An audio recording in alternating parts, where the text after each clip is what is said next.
vector u, vector v, and vector w. So what I see is an expression where normal math would tell me to start inside the parentheses, right, cool kids? Parentheses or grouping symbols first. So in order to get 3w dot v dot, remember dot product, first we have to get 3w, which would be 9 and negative 3. Remember, we can actually just distribute a scalar, so I multiplied by both. And then we have dot v, which would be negative 4, 2. Don't we have to do a formula for this whole dot product? And then I'm going to multiply that by my u, which is 3, 3. So if this helps, you could actually put the components, that's what the side carets are called, in like a little expression. Joe started saying the dot product because how do we multiply vectors? We take the a's, or the u1, v1, and multiply. So we have 9 times negative 4 plus, and then we multiply the second ones. And then we're going to have negative 36 minus 6, or plus a negative 6, which would be negative 42. But what did we forget somewhere along the way?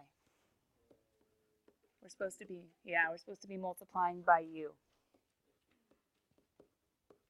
So at the end of the day, we have to do one last multiplication, which is basically distributing because it's a scalar. So 42 times 3, I think, is 126. But we have a negative, actually, for both, huh? My people that got this answer, does this match up with what it should have been? Okay. Just take it piece by piece. The dot product got us a number, and the number we were able to distribute to vector u at the very end.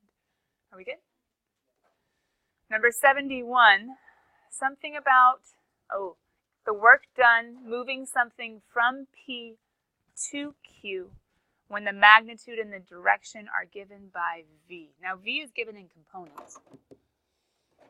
So let's see what's going on. Somewhere on your reference page, hopefully you guys write down a formula for work. Work is force times distance. That's one way of writing it. However, there are a little bit better ways as far as how to do work. Like, another way is force is the projection of whatever vector you have. V would be the force that you have, and you need to put it onto PQ. Because V is at some sort of angle, I need to get that force down onto the actual line of motion to have my force times distance. So there's my force times my distance. It's going to be basically like the distance formula from P to Q, which is the same thing as the magnitude of P to Q. There is technically one other way of doing it, using a right triangle and using cosine.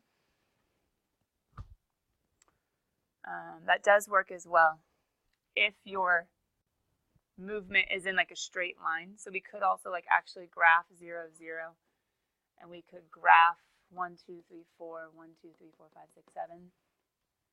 And we could say, hey, you're going from 0, 0 to 4, 7, so you're going over 4 and you're going up 7. But then you have to have this other vector, which would be 1, 4. So you have to find like the angle between them. It would be a bit messy. I think the easiest way is probably just to plug into this formula. So when we plug into this formula, we can do the magnitude of PQ pretty quickly, because that's going to be the square root of, remember we do terminal minus initial, so it'd be 4 minus 0 squared plus 7 minus 0 squared. That's going to be my PQ. And then for projection, we actually also have a formula for that. It's okay. The projection of V, we would need to do a magnitude of, and then we would actually plug in our little baby formula for him, right? Hold on, I have to think about what the projection of V is. Isn't it the dot product of one with the other? Is that right? I think it's the dot product of V with PQ all over, is it the magnitude of V squared? Does anybody have that formula for projection? It's okay. It's okay, it's okay. I should have it pretty closely. What's projection's formula? Nope. I mean, that's the one we're using. Projection, where are you? Yeah, dot product of the top guy with the bottom guy over the bottom guy's magnitude squared times the vector. Ugh. There's a lot going on.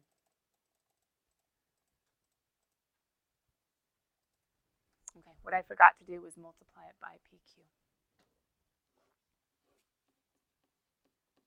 There we go. So what do we have? PQ, I never actually made his vector. I bet that would make life a little bit easier. His vector would be 4 minus 0 and 7 minus 0. That makes this a little bit easier. We can just do a squared plus b squared.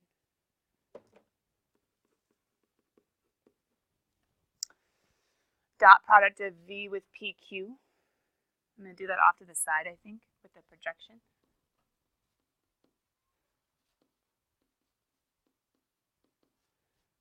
Okay, so dot product of v with PQ, that'd be 1 times 4 plus 4 times 7 all over the magnitude of v squared. So that would be b squared plus a squared, or a squared plus b squared of vector v. There we go. And that just needs to be times vector PQ. So let's come over here.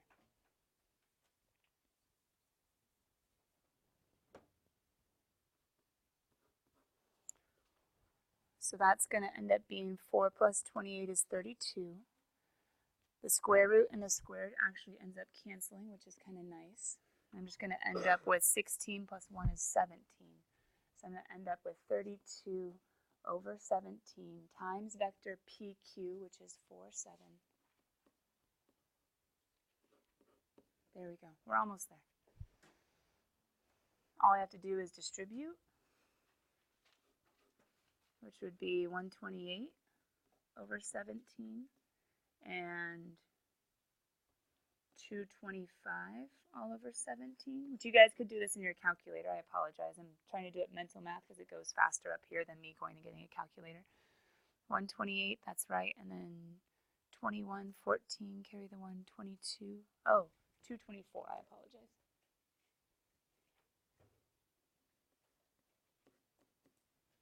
And then that ends up being 16 and 49, 59, 65.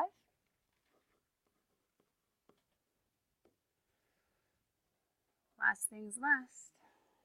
Last things first. We have to square, because we have to do magnitude, which is a squared plus b squared.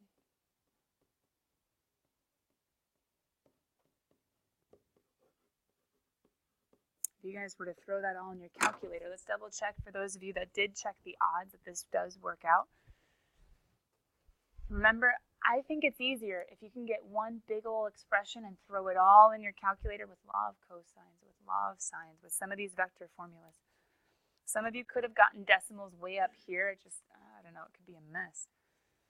So we have the square root of 128 over 17. That needs to be squared. And then we have 224 over 17. That needs to be squared. I put a minus instead of a plus. The formula has a squared plus b squared. And all of that needs to be times the square root of 65. Does anybody notice if you put the cool fractions in your calculator, sometimes it gives you fractions and you really want decimals? Does anybody ever realize that? Oh, your calculators are fine? Never mind. There's an option under the math menu. You can change any fraction to a decimal if you want. But I ended up getting 8.06. Is anybody tracking with this? Or checked the odd and knows what the answer should be in the back?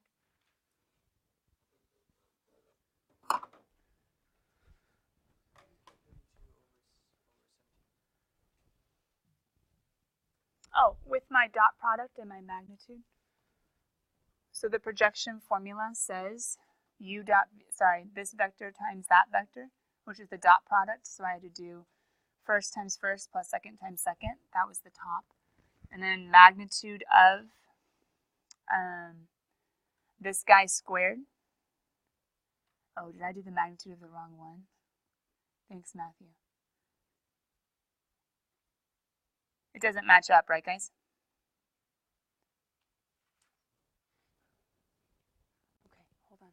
is. It's okay. This is an odd. You could have checked it in the back. Does anybody have what the answer should be? I don't think it should be 0.8.06. I think I just found a mistake in my work. 122? Is that what the back says? Thanks, Joe. You can look it up for me.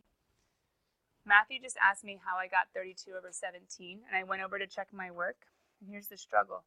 The formula would have had me doing V dot PQ all over, I think it's PQ's magnitude squared times PQ. I think these two should match. So if you guys notice, I used 1 and 4, which was V. I should have used, I think, 4 and 7. Joe, what's it supposed to be? Okay. Let's see if this changes things. So if I change this to 7 squared, that'd be 16 plus 49.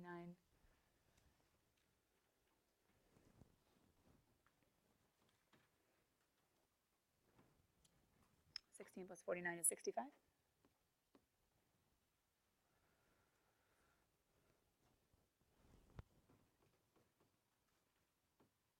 Matthew, did you get 32 over 65 instead?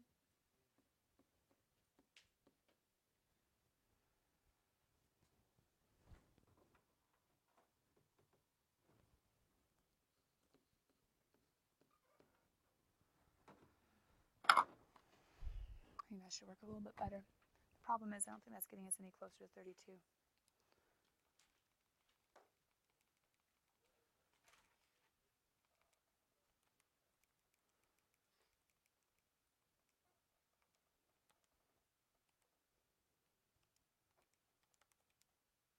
Ah, 32? Is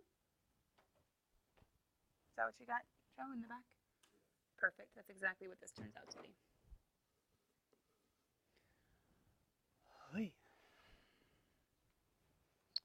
Is that a little bit rough?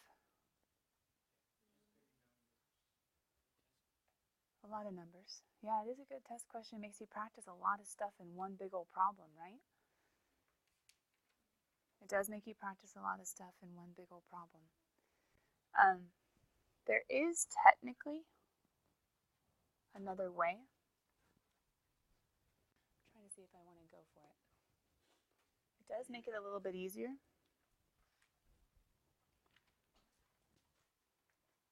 Let's see if I can make it a little simpler, and it's something that you could use without having to do the whole nasty projection formula. Because did anyone notice that the projection was the worst part? Like, ugh. Now it worked. If I had just used the right vector in my denominator, I'm so sorry. It worked, but let's see if there's an easier way. If I have a vector going at an angle, real quick, and I really don't want that vector, I actually want this vector. I can actually say this is at a right angle, or I can make a little baby right triangle. I know this is tilted. I know it's up here.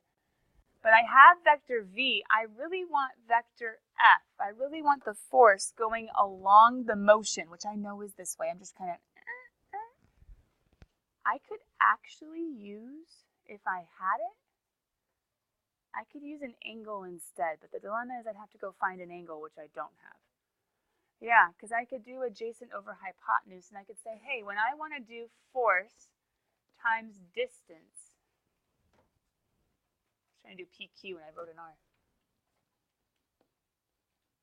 I want this guy. I have that guy. We could actually do a quick little V over, no, F over V, sorry. F is equal to V cosine of theta.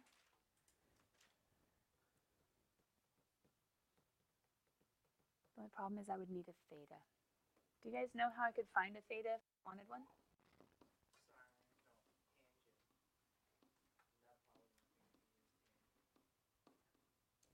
But the problem is, Joe, we don't know the opposite or the adjacent. Not of this guy. We know it of the distance, but we don't know it of the vector.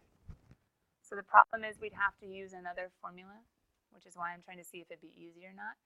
We'd have to find the angle between. Is there a formula for angle between, guys?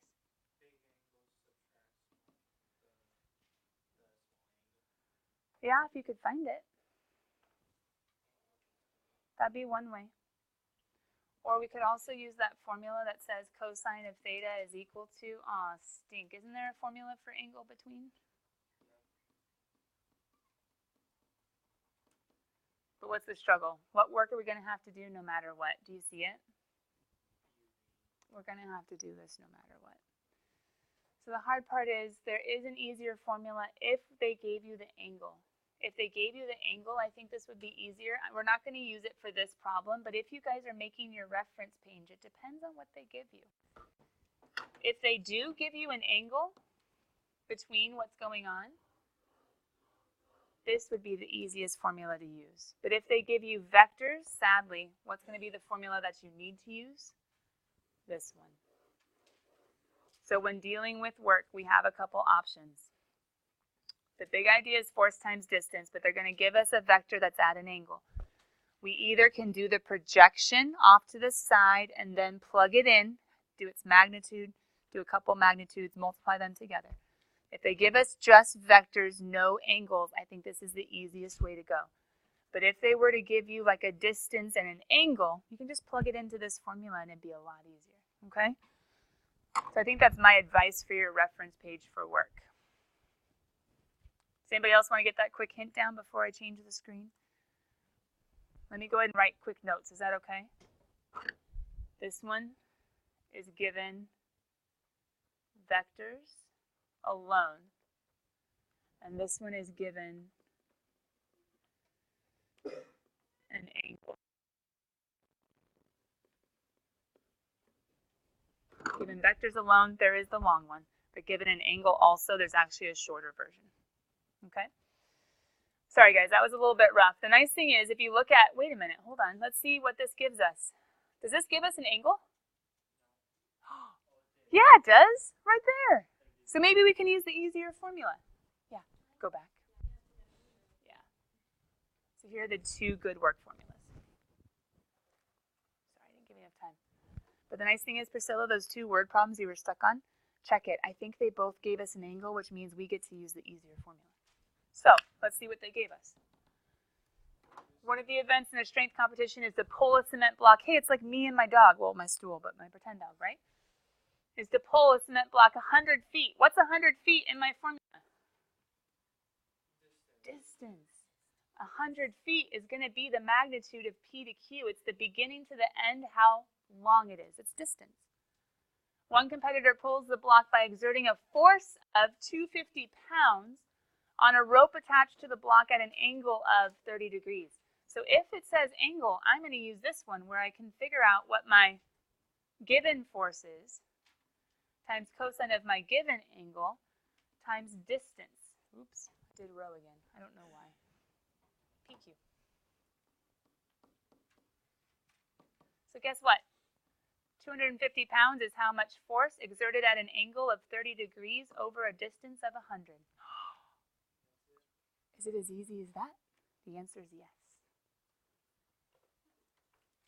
Those of you guys that were taking pictures, now is a great time to take a picture because if they give you an angle, it's as easy as taking all the information and being like, sweet, that's the force at the angle over a distance. Ha-ha, plug it in your calculator and you're done.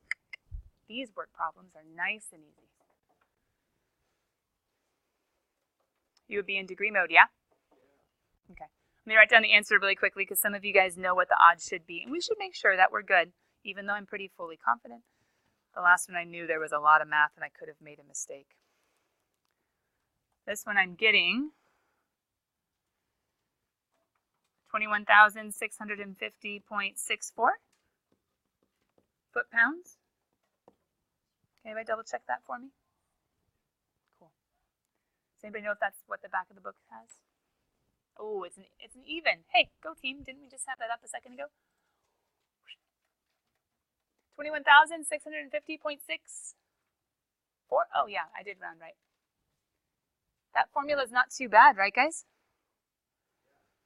So let's see. Priscilla said there was one more, I think, in your homework, and I think it was an odd this time. Let's see if it works the same way. But if anyone wants a picture, here's a great example to that work formula. If anyone wants a picture, there's a great example to the work formula. I'm going to do one more and make sure. It was 85, right, Priscilla? 83. Make sure I took a picture of the right one. I'm going to go get number 83 and move him up next to my formula. Did they give me an angle? Go, buddy. Yeah, they did. Sweet. So what do we know? Exerting a force of. Sweet, there's my force. Force at an angle. The angle is 20 degrees. The 25 pounds, 50 feet. Oh my goodness, can I really just plug and chug again? The answer is yes. I can say 25 pounds of force at an angle of 20 degrees over a distance of 50 feet. Do we like this variation of the work formula? Yes. If they give us an angle, life is easier. What made the other ones so much harder, they didn't give us the angle, so we had to do two formulas in one with that projection. I'm getting 25 cosine of 20 times 50. With a final work of 1,174.62 foot-pounds. I know it's weird, but that is a unit. Technically, force usually goes to newtons, but we're not going to teach you newtons and have you do conversions, and we'll leave the conversions for chemistry right now. Are we good? So, do we mind work if it has a nice formula? Hopefully not. But we need to go to section 6. Oh, I didn't realize that was being delivered today. Thanks, kiddo. Hey guys, support those kids that work hard on your school paper. Take one on the way out the door, okay? I have so many extra papers from people not taking them. Look at that. It's such a sad little shelf. Okay. Here we go. What's going on in section 6.5? We have complex numbers in section 6.5. Yeah, guys? And section 6.5, what form is this of a complex number? Both of these problems that are on the board, what form is that? Is that standard form? Good, trig form. Standard form is a plus bi, the good old-fashioned one. Right? Trig form is the new form where we have things like r and cosine theta plus I sine theta and theta. Okay, I'm checking out over here what the directions are for both of these problems, I believe. The directions say 35 and 41. 35 says write the standard form, then represent the complex number graphically. I could have you memorize formulas, guys. I could, for A and B. And if you want to write these down, technically they are the formulas for. If you want to fill in A plus BI, you could find A by using r cosine theta, just like we did in components with vectors. B would equal r sine theta, just like we did with components of vectors. Or you could just say, hold on, doesn't that just mean multiply the r by the cosine of the theta? And multiply the r by the sine of the theta? So it's up to you. Either do the math or use the formulas. But either way, you end up with 9/4 cosine of 3 pi over 4 plus I times 9/4 sine of 3 pi over 4. I need to get my B, and I need to get my A, just by a quick plug and chug. Yep. So I end up with 2.25 plus, now, A plus BI, the I goes at the end. In trig form, the I goes before because there's all that mess, we want to separate it. But in standard form, the I goes at the end. So I'm going to do my B, my 9/4 sine of 3 pi over 4, 0.09, and I'm good. Now, a quick hint for tomorrow's test. What if the back of the book didn't have decimals? Well, hold on. Let me do this example really fast. If they wanted standard form, we would distribute, right? So I could do 5 pi over 9, or we could use our formulas if you want to. Plus I, 5 times sine of pi over 9. Let me show you a quick thing about what the answers might look like tomorrow. I'm going to plug this one into my calculator as well, but we're going to talk about which multiple choice answers might have decimals tomorrow. Ooh, this would be 5.00 after you round. And which one might not have decimals tomorrow, and how to make it match. Because that's our goal, right? Making the answers match on multiple choice anyway. This one is what the test would have. This one, all the answer choices would be decimals. Why? Because that's not on the unit circle. So you have to use your calculator. There's no other way. There's no other way. But the problem is, that one's easy. Plug it in your calculator. It gives it to you. This one's hard because that's not what the test would have. The test wouldn't have that. Instead, what the test would have would be, give me one sec. 9 times the square root of 2 all over 8. Negative, sorry. Plus 9 times the square root of 2 over 8i. Why does the test have this weird form? And you guys could double check me if you want. I'm going to double check me also.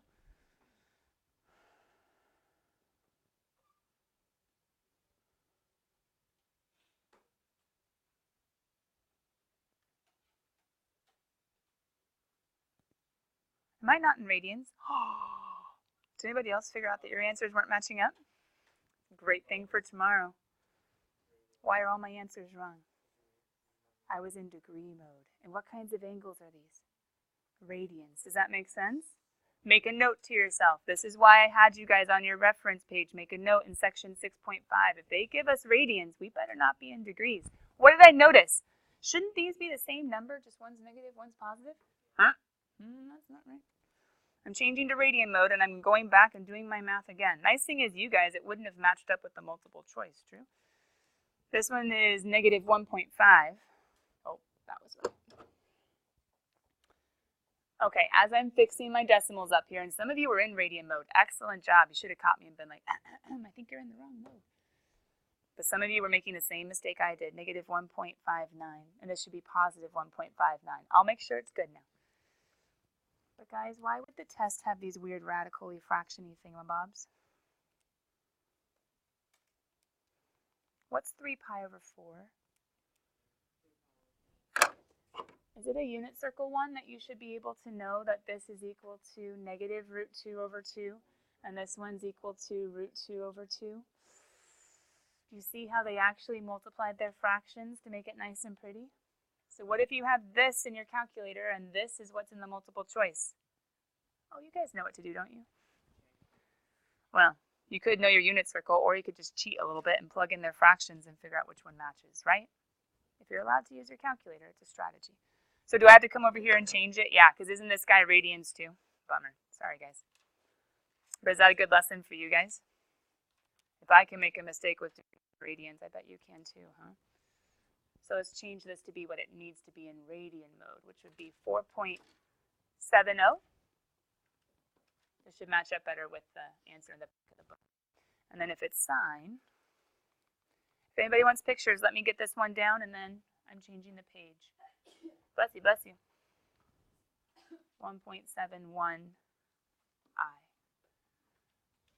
What am I going to write as the warning? Beware the radians.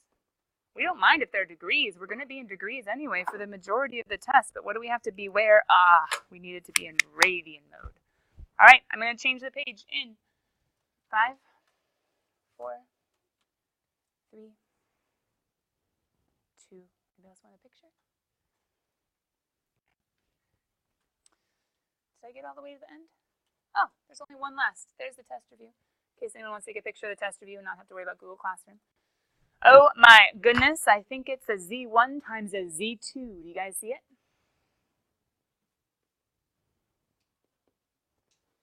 I think it's a Z1 times a Z2. Is there a formula for that? How we take the R's and we multiply them? And then we take the thetas and we add them? There's a formula for this, right guys? A formula that better get on your cards. The question is whether they want it in in trig form or in standard form. If they wanted it in trig form, do I need to go farther or am I done? Trig form? I'm done, right? Standard form. You have to keep going to get it to be the a plus bi by distributing, right? Is that okay if we stop there? All right, cool kids. We did a lot of examples today on 6.4, 6.5. I warned you about needing to go back to 6.1 and 6.2 and making sure that you still know how to do law of sines, law of cosines. Let me peek if there's anything big I need to remind you as you're studying and as you're preparing your reference page. I already warned you guys to know the area formulas from 6.1, 6.2, right? Law of sines, law of cosines. Hold on, I think you're good. Unit vectors. Something should be on your reference page about unit vectors. I talked about it a lot in class. Know all those important formulas we were talking about. When it says to plot a complex number, that means to graph it, right? We already talked about radian mode. Okay, the long answers tomorrow. I've already warned you about the word problems from 6, the work problem from 6.4. The only other one I didn't talk about is what if I say using law of sines or cosines solve the entire triangle? You get to choose, but you have to solve for everybody who's missing, yeah? All right, get out of here. Bye, cool kids. That's the test. Tomorrow morning is 0 period for the calc kids. If you guys need to pop in, that's a good time to ask me a question if you get stuck on something tonight. That's okay, yeah. And I like the highlighting sound because that way your brain's like,